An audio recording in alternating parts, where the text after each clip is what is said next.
Oi, pessoal! Mais uma disciplina iniciando, né? Agora com saúde da mulher.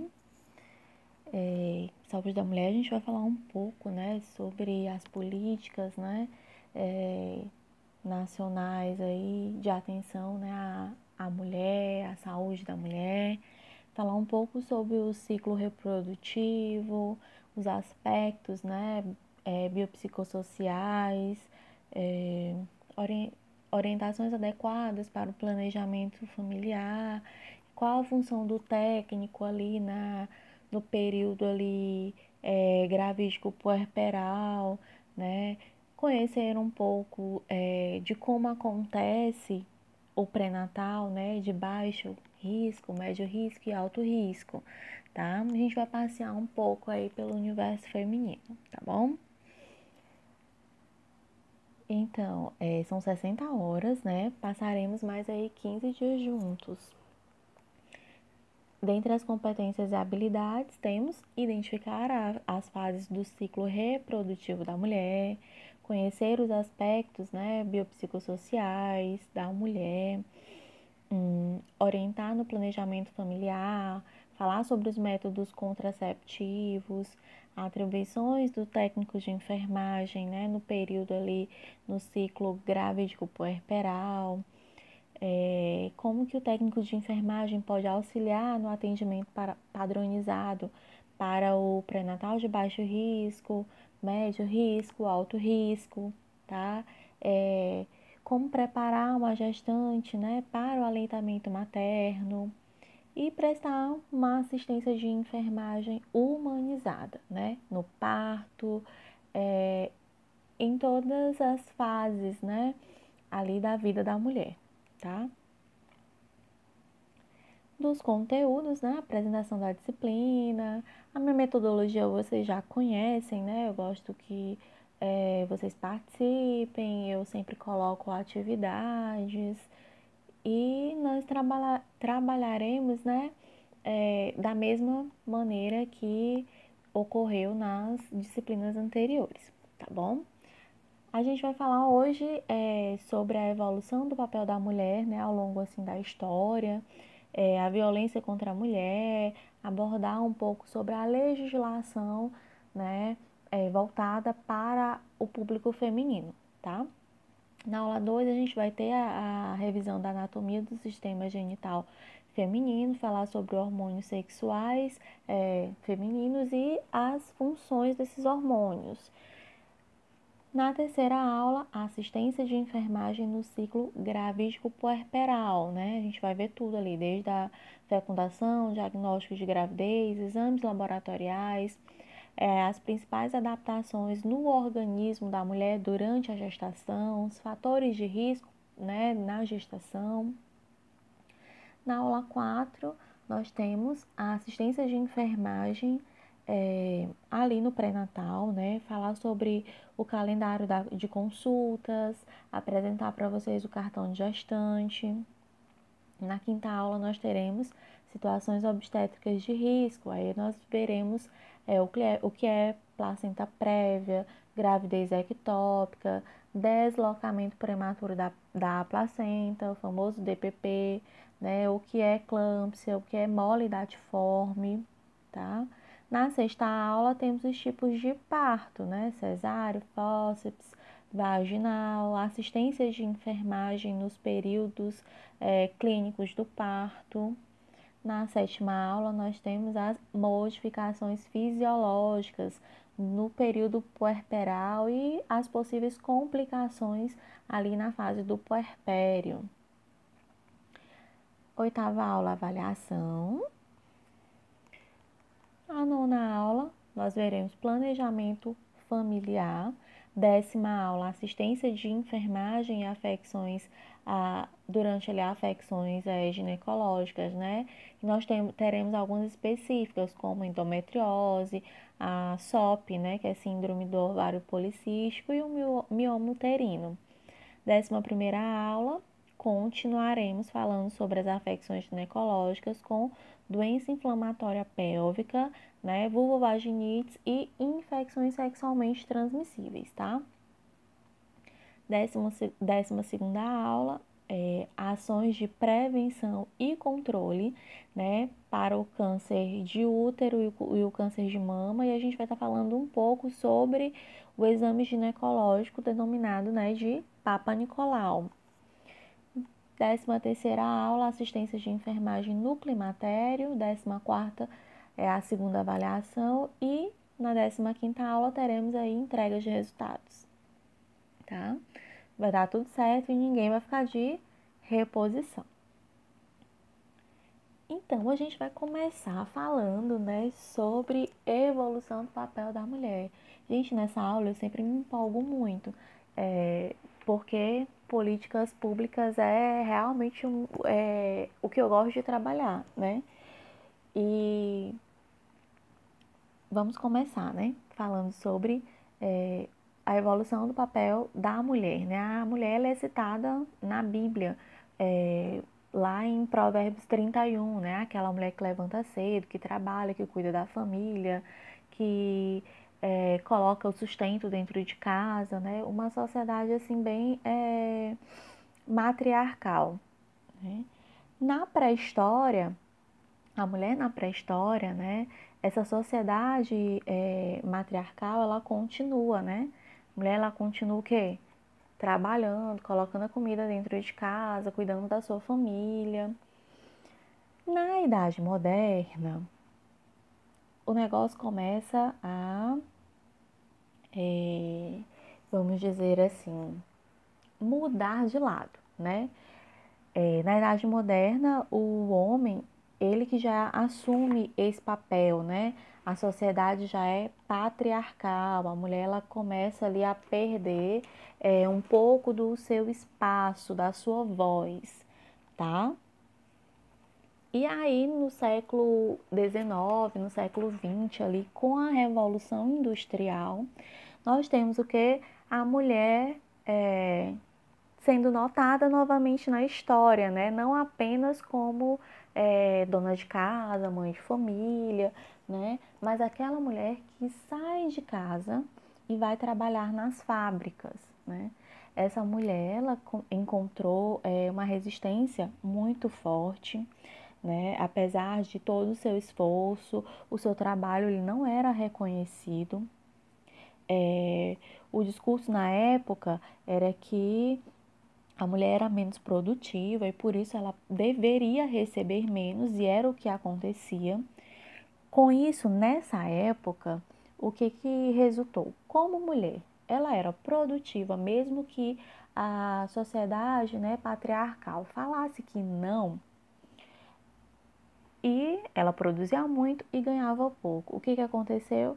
Uma demissão assim quase que em massa, né, dos homens. E aí esses homens desempregados em casa, nós tivemos aí altos índices, né, de violência doméstica, tá?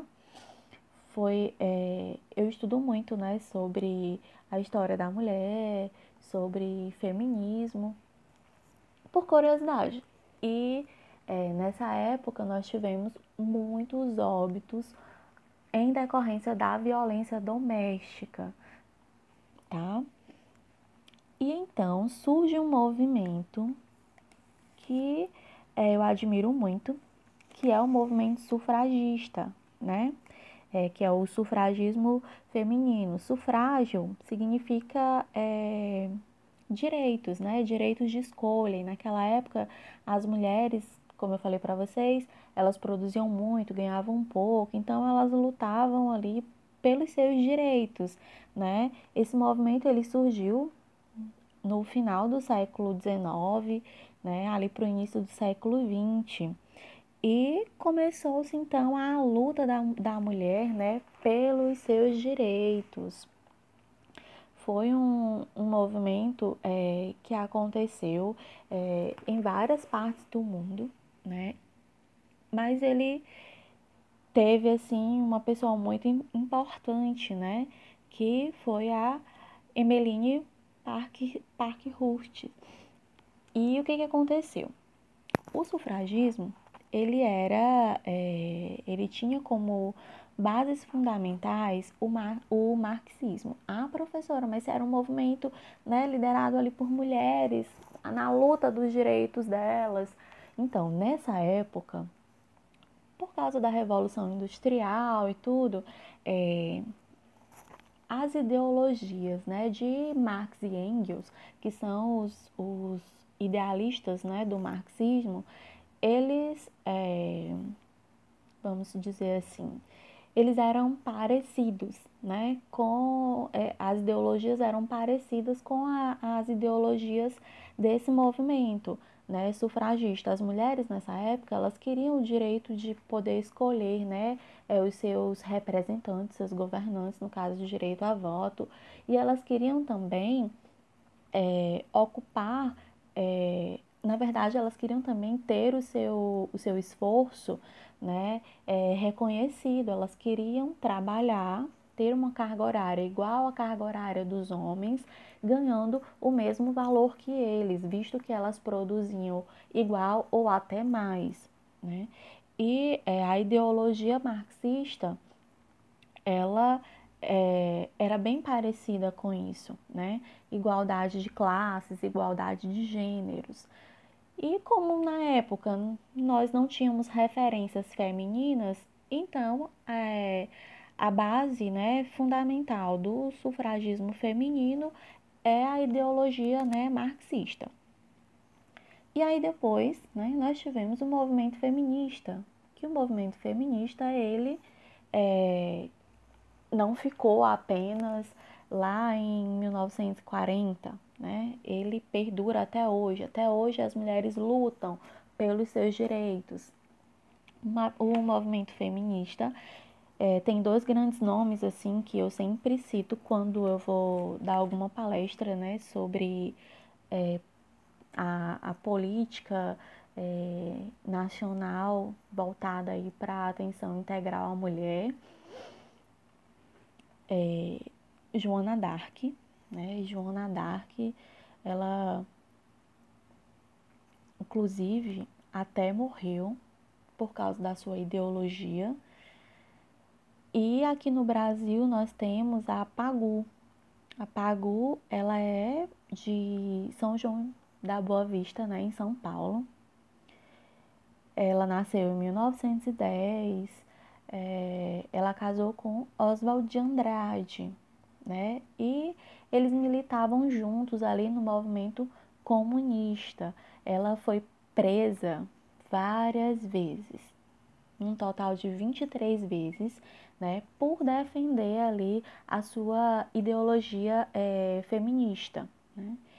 E outra feminista que eu admiro muito e já li vários livros dela é Simone de Beauvoir. Ela é francesa e ela é considerada assim, tipo, a papisa do feminismo, né? Vamos dizer assim, não existe o Papa, né?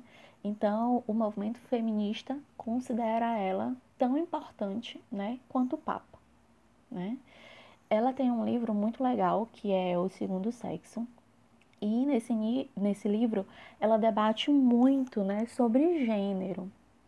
E esse livro, basicamente, ele deu ali fundamentou, né, o feminismo que nós conhecemos até hoje, porque ela mapeou todas as formas de opressão ali masculina. Ela falou sobre o patriarcado, sobre a inferiorização da mulher.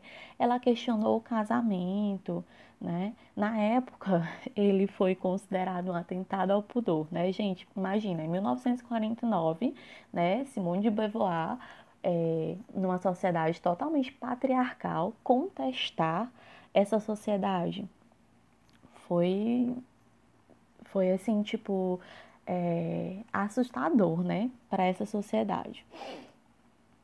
A publicação, ela foi até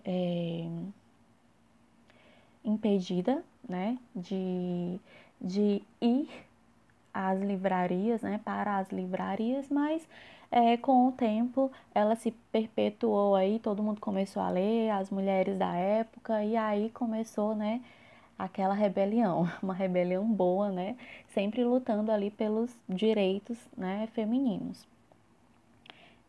Tem uma frase dela um trechinho, né, desse livro O Segundo Sexo, que eu particularmente gosto muito, que ela fala sobre o trabalho, né? Ela diz que é pelo trabalho que a mulher vem diminuindo a distância que a separava do homem. E somente o trabalho vai poder garantir a essa mulher uma independência concreta. E errada ela não tá, não é verdade? Bom, essa foi uma breve explanação, né, sobre o histórico do papel da mulher aí, né, da evolução da mulher na nossa história, né? Com tudo isso, dá pra gente perceber que nós já evoluímos um pouquinho, tá? Apesar, assim, eu particularmente acho que ainda falta muito. Mas vamos prosseguir, né? Essa é uma outra história. Talvez quando eu for dar uma outra palestra aí, eu convide vocês, né? Vamos ver se for aberto ao público. E aí, né, nós temos uma política nacional de saúde da mulher. Né? Toda política, ela surge da necessidade de garantir os direitos ali das mulheres, né? No caso, essa política, né, surgiu da necessidade de garantir os nossos direitos. Nessa política, nós temos ações do governo, né, que objetivam produzir efeitos que sejam satisfatórios. Ah, professora, que efeitos são esses? A criação de programas, né, programas como o PAISME, que nós estudamos lá em saúde coletiva, né, a Lei Maria da Penha, né, que é um marco aí na conquista contra a violência doméstica, tá? Os objetivos dessa política, né, é melhorar as condições de vida da mulher, garantir direitos e acesso aos serviços de saúde, reduzir as taxas de morbimortalidade feminina no Brasil, tá? E eu já falei para vocês que morbidade é doença, né? E mortalidade é óbito. Ampliar, qualificar e humanizar a atenção integral à saúde da mulher no SUS. E nós temos algumas especificações dessa política, né? Que é onde ocorre, né, nessa política, por meio dessa política, nós temos a ampliação e a qualificação da atenção clínico-ginecológica, o planejamento familiar, atenção obstétrica e neonatal, a atenção a mulheres e adolescentes em situação de violência doméstica e ou sexual, prevenção e controle, né, de HIV, infecções sexualmente transmissíveis, atenção à saúde mental das mulheres, atenção à saúde da mulher na fase do climatério, atenção à saúde da mulher na terceira idade, atenção à saúde da mulher negra, atenção à saúde da mulher, né, trabalhadora ali do campo e da cidade, atenção à saúde da mulher indígena, atenção à saúde da mulher privada de liberdade, são aquelas que estão nas unidades prisionais, né, estão presas. E essa política, né, ela vem embasada aí e assegurada, né, por várias portarias e leis, né, que estão vigentes, né, até hoje. Nós temos a portaria 737 de 16 de maio de 2001, que aprova a Política Nacional de Redução da Morbimortalidade por Acidentes e Violências.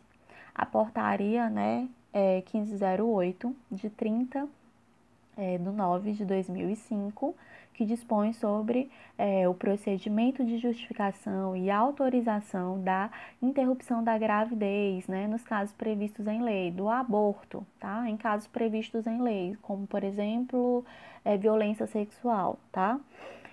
A portaria 4279, de 30 de dezembro de 2010, que estabelece as diretrizes para a organização, né, das redes de atenção à saúde no âmbito do SUS, que facilita o acesso da mulher, né, desde a atenção básica lá, né, na atenção primária até o nível terciário, tá? A portaria 1271, de 6/6/2014, que fala sobre a notificação compulsória de violências interpessoais e autoprovocadas. Eu vou deixar, pessoal, a ficha de notificação, tá? De notificação compulsória para a gente notificar ali os casos de violência que nós atendemos, tá bom? E aí nós temos a nossa queridinha, né? A Lei Maria da Penha, que é a Lei 11.340, de 7 de agosto de 2016, que vai criar mecanismos para coibir a violência doméstica e familiar contra a mulher, né? Nos termos ali do artigo 226 da Constituição Federal, da Convenção sobre a Eliminação de Todas as Formas de Discriminação contra as Mulheres e da Convenção Interamericana para prevenir, para punir e erradicar toda forma de violência contra a mulher, tá? Dispõe sobre a criação de juizados de violência doméstica e familiar para a mulher e altera o Código de Processo Penal, o Código Penal e a Lei de Execução Penal, dando ali outras providências, né? Ou seja, é uma lei que protege a mulher contra a violência doméstica, contra atos de violência sexual, tá? E aí, por meio dessas leis, né? Por meio dessas leis, nós temos alguns programas, tá? Voltados ali para assistência à mulher, para o acolhimento dessa mulher. Nós temos, por exemplo, o programa Mulher Sem Violência, né? Onde a gente tem a instituição da Casa da Mulher Brasileira, nós temos um disque denúncia contra para violências, né? Denunciar ali casos de violências contra a mulher, que é o disque 180, onde a gente realiza um atendimento, né? A gente tem garantido ali o atendimento humanizado e a coleta de provas, perícia, né? Perícia criminal, para coletar provas contra o agressor, né? Atendimento a mulheres na fronteira e campanhas de conscientização, né? Nós temos um que foi lançado aí ainda em 2019, o projeto projeto Salve uma Mulher, tá? E aí, continuando nos programas, né, nós temos o programa Casa da Mulher Brasileira. Inclusive, nós temos até uma Casa da Mulher aqui em São Luís, ali próximo ao São Luís Shopping, tá? Nessas casas são oferecidos, né, serviços da equipe de acolhimento e triagem, delegacia especializada de atendimento à mulher, juizados e varas especializadas de violência doméstica e familiar contra a mulher, promotoria especializada do Ministério Público, centros de referências para atendimentos, serviços de promoção da autonomia econômica das mulheres, brinquedotecas, né? Às vezes essas mães, elas saem de casa e não tem para onde ir e elas têm os filhos, então lá nessas casas tem locais, né, para essas crianças, para elas brincarem, para elas dormirem um pouco, descansarem, enquanto as mães estão resolvendo lá os seus problemas, né? Transporte para o deslocamento, né, das mulheres atendidas ali na Casa da Mulher Brasileira para os demais serviços da rede de atendimento. Essa mulher precisa sair de lá, da Casa da Mulher, para ir no IML, coletar o material. Precisa ir em algum hospital para receber assistência, uma assistência mais especializada. Precisa ir num fórum, né? Então, a Casa da Mulher, né, o programa garante o transporte dessa mulher, tá? Então, as mulheres, elas são as principais usuárias do SUS, né? Nós sabemos disso. E eu até expliquei para vocês, quando eu falei em saúde do homem, né, o programa Saúde do Homem, por que isso acontece, né? Geralmente as mulheres, o que não é muito assim, né, a nossa realidade aqui, mas em muitos locais as mulheres são as que ficam mais em casa, ou então como, trazendo aqui para a nossa realidade, né? A mulher, quando ela sente algo, logo ela pede ali, né, no trabalho dela, ela fala que dia tal ela vai precisar ir ao médico, então ela vai precisar faltar e ela prioriza a saúde dela, né? E por isso ela está ali ativamente fazendo uso, né, em todos os níveis de assistência à saúde, tá? A situação de saúde envolve diversos aspectos da vida, né, como a relação com o meio ambiente, o lazer, a alimentação e as condições de trabalho e moradia.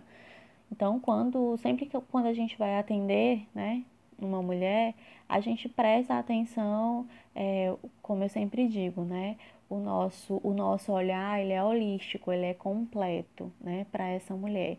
Não é porque ela veio apenas fazer um exame ginecológico que eu vou simplesmente perguntar, né, como um robozinho, né, perguntar ali o que diz o que requer, né, a fichinha, eu vou preencher, vou mandar ela deitar na maca, ficar em posição ginecológica e coletar o material. Não, ela veio para coletar, né, o material, para fazer o exame ginecológico. Eu vou aproveitar aquele momento para fazer uma escuta humanizada, né, para atender essa mulher holisticamente.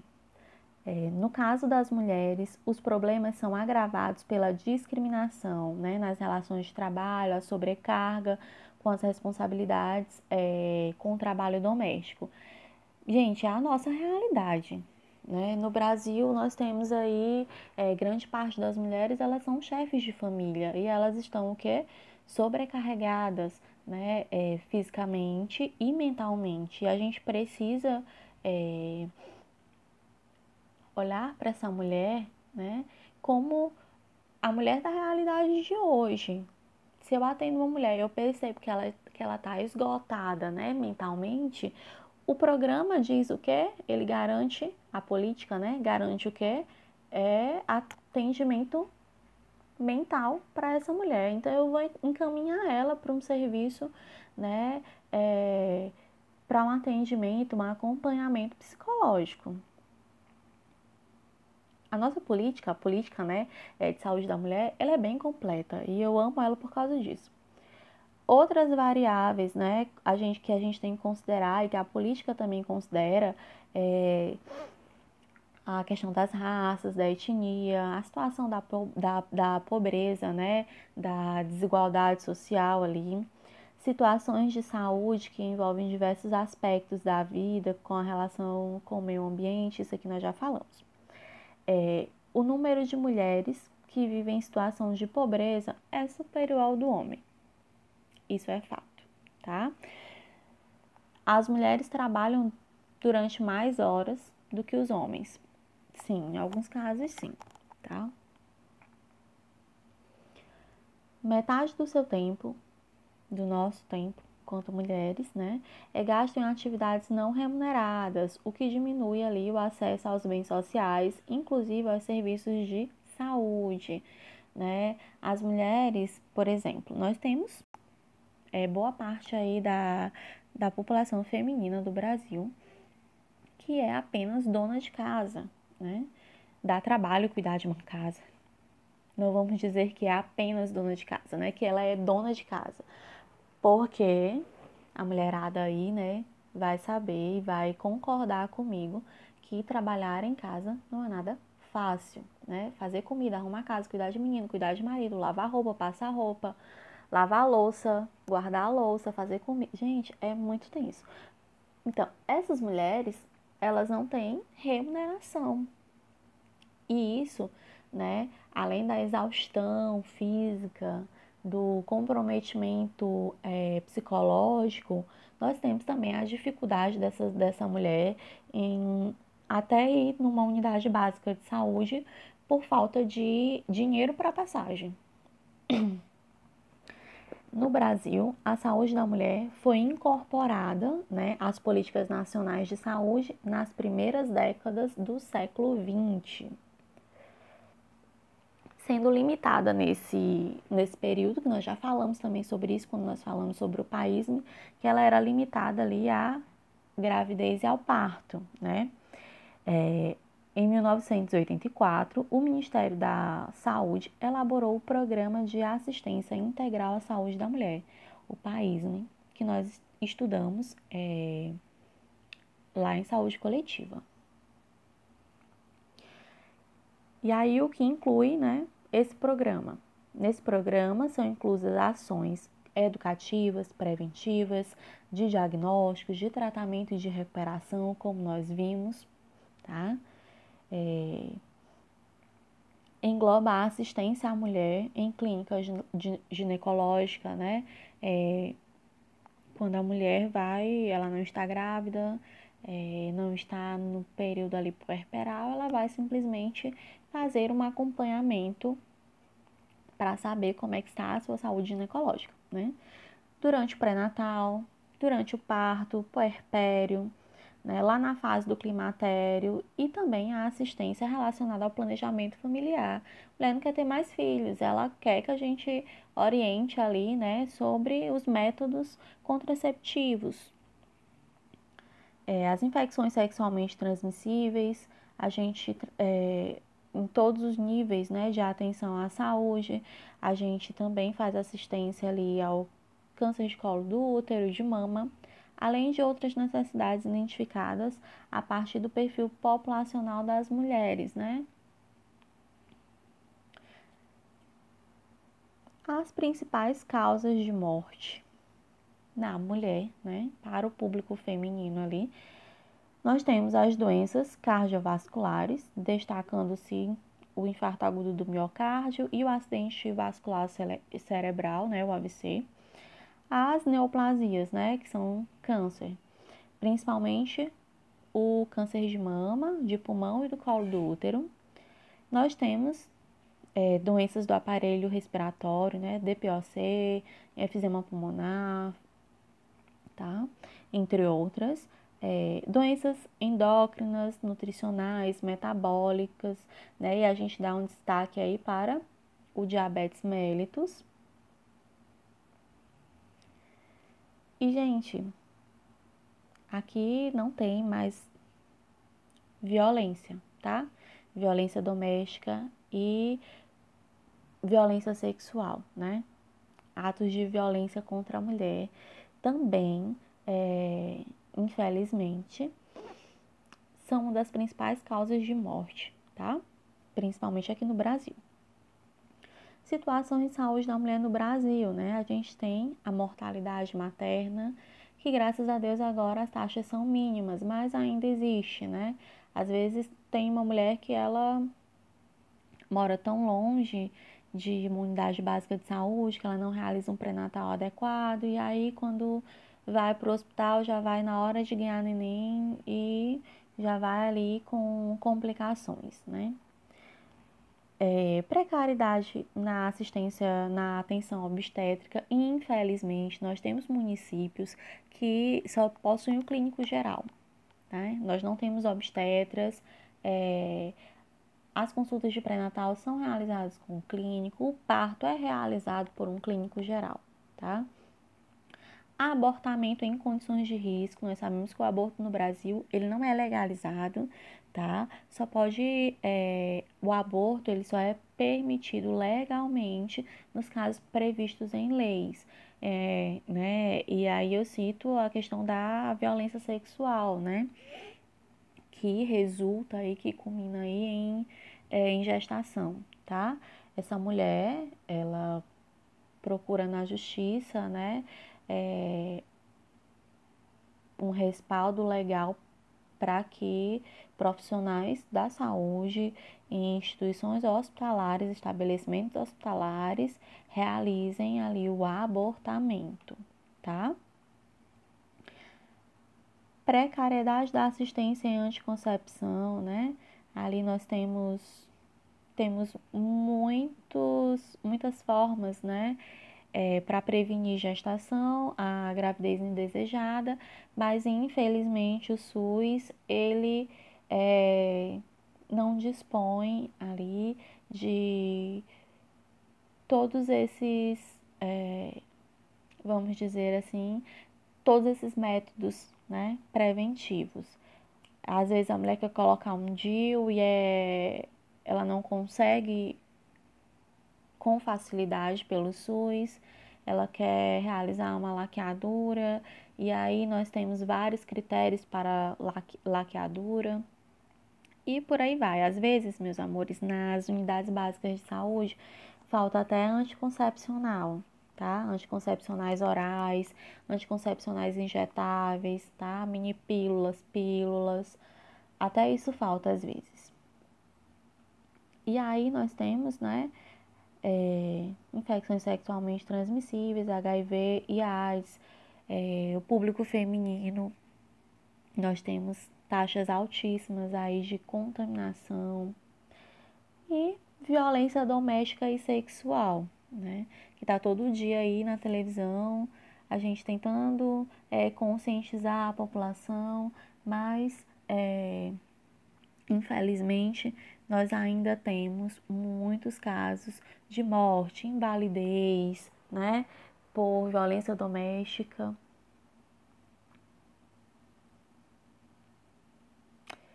Por hoje é só. Eu espero que vocês tenham gostado da aula, tá? E qualquer coisa podem questionar, tá? No mural, pelo WhatsApp, tá ok? E é um prazer estar de novo com vocês. Eu espero que vocês me aturem, né, por mais 15 dias, tá bom?